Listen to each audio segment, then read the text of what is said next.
आपके माध्यम से मैं माननीय मुख्यमंत्री जी से ये पूछना चाहता हूं कि वो ये स्थिति मध्य प्रदेश के किसानों के सामने एक बार स्पष्ट कर दें कि उनका जो रुका हुआ पैसा है भावांतर का, जो आप स्वयं स्वीकृत करके गए थे माननीय मुख्यमंत्री जी, क्या वो पैसा किसानों को मिलेगा या नहीं। बोनस की राशि जो किसान को कांग्रेस की सरकार के वक्त नहीं मिली हो, जिसके लिए हम पुरजोर आवाज उठाते रहे, आपने हमारा समर्थन किया क्योंकि हमें बड़ी प्रसन्नता होती थी कि आप किसानों के विषय उठा रहे हैं। हम आपकी बात का समर्थन करते थे। अब आप स्वयं कुर्सी पे विद्यमान हैं, तो बताएं कि बोनस मिलेगा कि नहीं। अतिवृष्टि का पैसा किसानों को पिछले साल का नहीं मिला है, आप इसी तरह जानते हैं। ये वही बातें हैं जिनके लिए आप पूर्व की सरकार में आवाज उठाते थे। जब हम कांग्रेस का विरोध कर रहे होते थे तो आप किसान के सुर में सुर मिला के इस बात का विरोध करते थे कि बहुत बेकार है कांग्रेस पार्टी, किसान को बोनस नहीं दे रही है, अतिवृष्टि का पैसा नहीं दे रही है, भावांतर की राशि नहीं दे रही है। और आपने 50 बार कहा था कि मैं स्वयं स्वीकृत करके गया था भावांतर की राशि, और भावांतर की राशि नहीं दी। तो पूछ रहा है मध्य प्रदेश का किसान, आपसे जानना चाहता है कि आप एक बार स्पष्ट कर दें कि आप देंगे कि नहीं देंगे। क्योंकि पहले ही कांग्रेस ने हमको 15 महीने बहुत मूर्ख बनाया है, इंतजार कराया है हर चीज का। विषय सबसे महत्वपूर्ण जो है वो है कर्ज माफी। आदरणीय मुख्यमंत्री जी, कांग्रेस सरकार की कर्ज माफी के इंतजार में किसान बैठे बिठाए डिफॉल्टर हो गया। यदि आपने आज ये स्थिति स्पष्ट नहीं करी तो वो आपके इंतजार में भी बैठा रहेगा, क्योंकि आप ही ने एक सभा में कहा था, किसानों के समक्ष कहा था कि तुम्हारा मामा ही 15 महीने बाद 3 महीने बाद तुम्हारा कर्जा माफ करेगा। और अब उनका मामा कुर्सी पे बैठ गया है, तो वो तो यही सोचेंगे कि अब मामा जी कर्जा माफ करेंगे। तो कहीं ऐसा ना हो कि आपके इंतजार में किसान बैठे बिठाए डिफॉल्टर हो जाए। क्योंकि ये प्रश्न हम बार बार आपसे पूछते थे, आपके प्रवक्ताओं से पूछते थे जो डिबेट में बैठा करते थे, कहीं मिला करते थे, आपके पार्टी के कार्यकर्ताओं से पूछते थे, और वो यही कहते थे कि कांग्रेस कर्जा वर्जा माफ नहीं कर पाएगी, तो पागल बना रही है, हमारी सरकार आने दो। आ गई आपकी सरकार, और कांग्रेस किसान को पागल बना रही थी, हम शुरू दिन से कह रहे थे। सर्टिफिकेट बैंक अमान्य कर रहा है, ये भी हम पहले से कह रहे थे। हमने हमेशा माना कि 50,000 तक का सहकारिता का ही ऋण माफ हुआ था, उसमें कई विसंगति थी, वो कांग्रेस ने कभी नहीं मानी।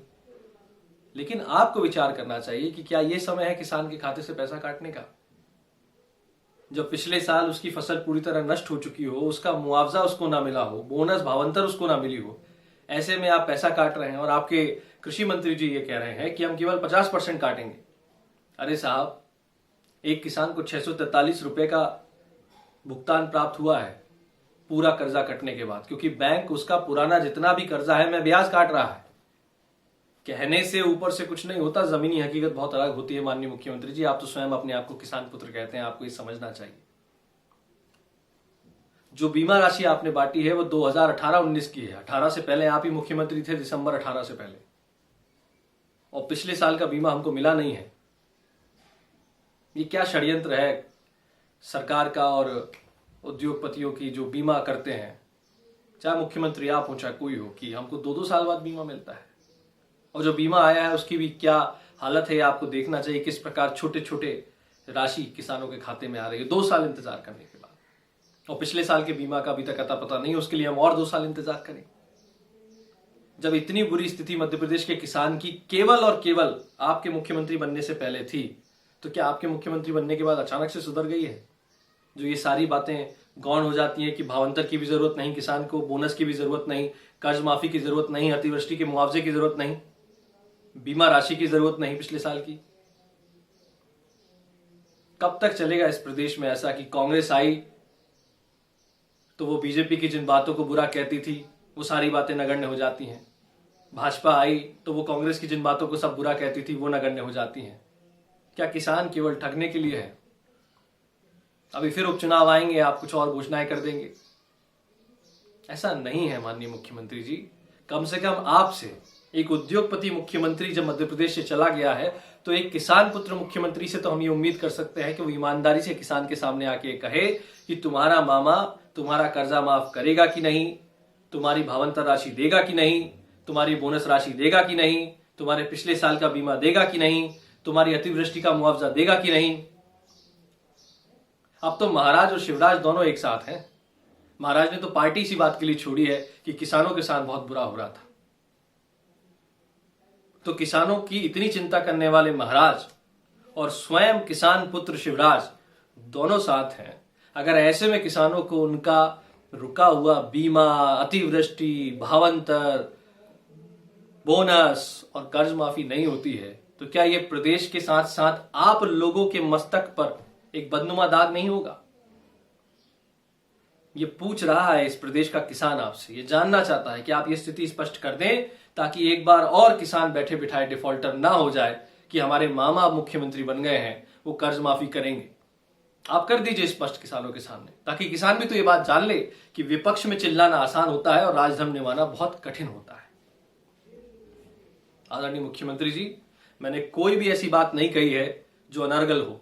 ये वही बातें हैं जो आप स्वयं कहते थे और जिन बातों से हमें प्रसन्नता होती थी कि ये व्यक्ति हमारी आवाज उठा रहा है विपक्ष में रहकर। जब आप आज सत्ता में काबिज हैं तो हम ये उम्मीद करते हैं कि उन सारी बातों का संज्ञान लेते हुए उनका निराकरण आप करें, क्योंकि कोरोना महामारी में अगर आप किसान को राहत नहीं दे पा रहे हैं, उससे वसूली करने फिर रहे हैं, तो क्या उम्मीद करेगा किसान आपसे? जमीनी हकीकत टटोलिए। किसानों की तुलाई तो अभी छोटे किसानों की चालू हुई है मुख्यमंत्री जी, बड़े किसान और मझोले किसानों की तो तुलाई चालू नहीं हुई है। उनका तो बीमा की राशि भी ज्यादा, उनकी तो कर्जे की राशि भी ज्यादा होती है। तो आप जरा ध्यान दीजिए। अगर पूर्व की सरकार ने किसान को छला है तो उसका मतलब यह नहीं होता है कि उन सर्टिफिकेट को अमान्य करके बैंक वाले अमान्य कर रहे हैं, नो ड्यूज अमान्य कर रहे हैं, तो हम उस बात को ये कहते हैं कि देखो साहब कांग्रेस ने क्या किया।